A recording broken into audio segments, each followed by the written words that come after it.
Et on va se demander, est-ce qu'elle admet des asymptotes horizontales? Peut-être qu'on pourrait faire un petit graphique juste pour voir qu'est-ce que c'est une asymptote horizontale. Si on fait un dessin comme ça, je vous dessine une fonction. Imaginez cette fonction-là. Cette fonction-là, elle n'a pas d'asymptote horizontale. Une asymptote horizontale, c'est une droite que la fonction va longer. Et par définition, elle va être horizontale, celle-là.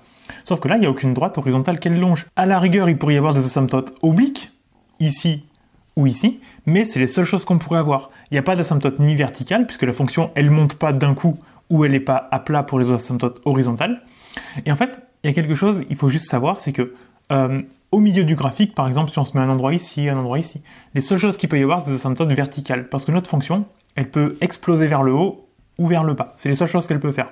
Par contre, quand on est à plus ou l'infini ou moins l'infini, donc à gauche ou à droite du graphique, il peut y avoir soit des asymptotes horizontales. Je vous donne un exemple. Imaginez la fonction exponentielle. Elle admet une asymptote horizontale en moins l'infini, parce que ici, on a une droite que la fonction va longer, et cette droite, elle est horizontale.